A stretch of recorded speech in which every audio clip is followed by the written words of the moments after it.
Hello, everyone. Recently, I shared a video with our community asking people to fill out a survey about their childhood experiences. What I found was quite surprising.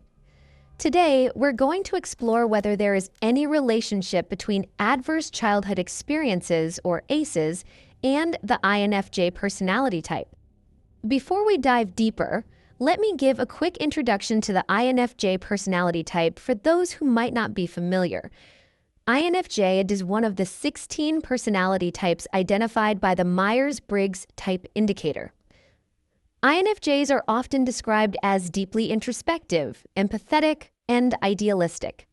They tend to feel emotions intensely, care deeply about others, and are motivated by a desire to make a positive impact in the world. At the same time, they can be private and reserved, often processing their thoughts and feelings internally before sharing them with others.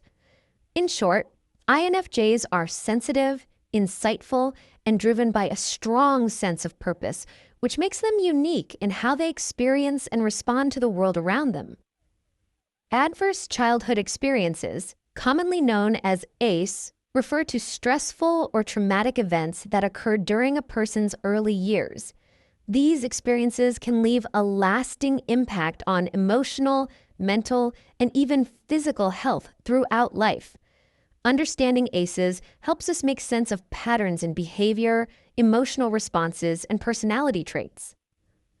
ACEs are negative experiences that happen before the age of 18, typically falling into three main categories. 1. Abuse. This includes emotional, physical, or sexual harm inflicted by caregivers or others.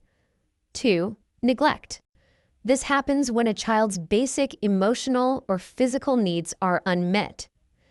3. Household challenges, such as parental separation or divorce, substance abuse in the home, mental illness in family members, domestic violence, or incarceration of a household member. The concept of ACEs comes from the groundbreaking ACE study conducted by the Centers for Control and Prevention, CDC, and Kaiser Permanente in the 1990s. Researchers Dr. Vincent Felitti and Dr. Robert Onda wanted to understand why certain adults were experiencing chronic health problems. They surveyed over 17,000 adults, asking about their childhood experiences and adult health. The results revealed a striking correlation. People with higher ACE scores were more likely to develop mental health issues, chronic diseases, substance abuse problems, and social challenges. This study was revolutionary because it showed how early life experiences are directly linked to adult health and behavior, emphasizing that childhood trauma is not just emotional, it has real, measurable effects.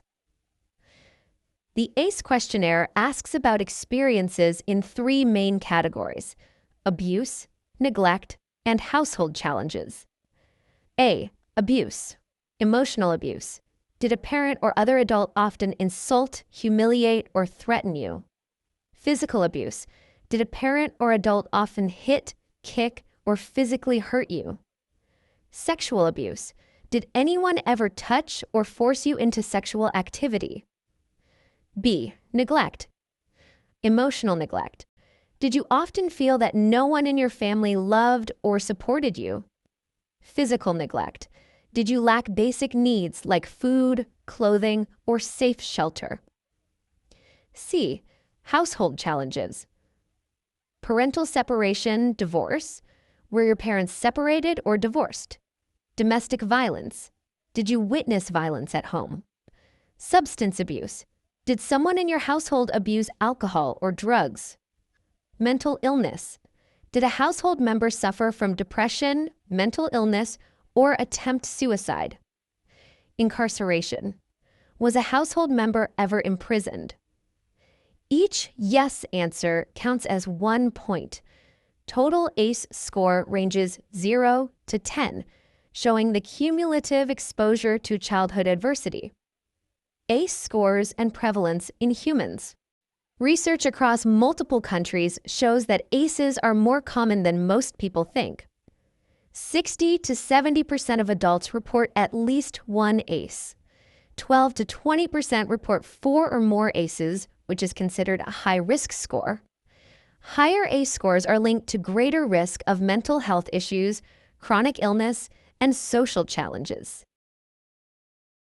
This analysis is based on a study of 52 participants, 30 male and 22 female, all identified as having the INFJ personality type. The objective is to explore the potential relationship between the specific personality type and exposure to adverse childhood experiences. However, with a limited sample size of 52 participants, these findings are preliminary and not intended for broad generalization. The data reveals a profound and significant level of childhood adversity within this group. The average ACE score per person is strikingly high at 5.15. This indicates that, on average, each individual in this cohort experienced more than 5 distinct categories of childhood trauma. When broken down by gender, the average remains alarmingly elevated for both groups. The average ACE score for males is 5.03, while for females it is slightly higher at 5.32. The prevalence of trauma is further emphasized when we examine threshold scores. An overwhelming 80.77% of all INFJ participants, more than 8 out of every 10 people, have an ACE score of 3 or more. Focusing on a high threshold of trauma, the data indicates that if we were to look at a population of 100 INFJ males, we would expect approximately 66.7 of them to have a high ACE score of 4 or more. The incidence is even greater among INFJ females, where for every 100 individuals, we would expect about 72.7 to have an ACE score of 4 or greater. We will now review the prevalence of adverse childhood experiences. Did you feel that you didn't have enough to eat, had to wear dirty clothes, or had no one to protect or take care of you? 50% of the group, 26 people, answered yes. This experience was split evenly by gender, with 50% male and 50% female. Did you lose a parent through divorce, abandonment, death, or other reason? 51.9% answered yes. Of those, 55.6% were male and 44.4% were female. Did you live with anyone who was depressed, mentally ill, or attempted suicide? This was the most common experience. 61.5% of the group answered yes. Of those, 53.1% were male and 46.9% were female. Did you live with anyone who went to jail or prison? 21.2% answered yes. This experience was overwhelmingly male, with 90.9% of affirmative answers coming from men. Did a parent or adult in your home ever swear at you, insult you, or put you down? This was the most prevalent form of abuse. 76.9% of the entire group answered yes. Of those, 57.5% were male and 42.5% were female. Did a parent or adult in your home ever hit, beat, kick, or physically hurt you in any way? 65.3% experienced physical abuse. Of that group, 61.8% were male and 38.2% were female. Did you feel that no one in your family loved you or thought you were special? 57.7% felt unloved or important. This was one of the few categories where females reported a higher incidence at 53.3% compared to 46.7% male. Did you experience unwanted sexual contact? 30.8% of the group answered yes. This was the most gendered experience, with 68.8% of affirmative answers coming from females and 31.3% from males.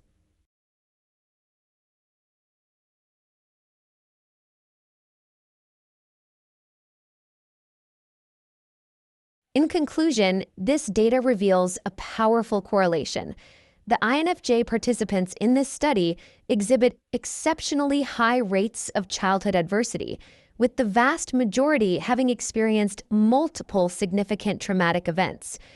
This suggests a compelling link that warrants deeper investigation into how early trauma may influence the development of this specific personality structure. Overall, these ACEs behaved in a way that shows most of these INFJs faced multiple challenges in childhood, shaping their emotional depth, empathy, and sensitivity in adulthood. When we look at the findings from the original ACE research by Dr. Felitti and Dr. Anda, a high-risk ACE score, meaning 4 or more adverse childhood experiences, can have profound effects that last well into adulthood. Adults who have experienced multiple ACEs are more likely to struggle with mental health issues, including depression, anxiety, and even post-traumatic stress. They may also face challenges in trusting others, forming stable relationships, and managing everyday stress, often feeling emotionally overwhelmed or highly sensitive to their environment. It's not just mental health that is affected. The research shows a strong link between high ACE scores and physical health problems, such as heart disease, diabetes, and other chronic conditions. Behaviorally, many high-risk ACE survivors develop coping mechanisms that can include avoidance, withdrawal, perfectionism, or overthinking. At the same time, some may cultivate resilience, empathy, and deep emotional awareness, though these strengths often come with an emotional cost. In essence, the ACE research paints a clear picture. Experiencing multiple childhood adversities leaves a lasting imprint on emotional, psychological, and physical well-being, influencing how individuals navigate their adult lives, relationships, and personal growth. So, looking at our small data set of INFJs, we see that about 80% of them reported an ACE score of 3 or higher. This is a significant number, especially considering that INFJs are known for their emotional sensitivity, empathy, and introspective nature. While we have to be careful because the sample size is small, this does raise an interesting question. Could there be a connection between the INFJ personality type and childhood adversity? One possibility is that INFJs, being highly sensitive and deeply reflective, may feel the impact of adverse experiences more intensely or remember them more vividly. These early experiences might also contribute to shaping classic INFJ traits like heightened empathy, emotional depth, a desire to help others, and a strong inner moral compass. In other words, the data suggests that childhood adversities may interact with an INFJ's personality, potentially influencing how they perceive the world, process emotions, and connect with others. However, it's important to remember that this is just a small-scale observation, and more research would be needed to confirm any real correlation. If you want, you can also fill out the form yourself. I'll pin the link in the comments below. Your participation will help us understand the connection between personality and childhood experiences more clearly and accurately.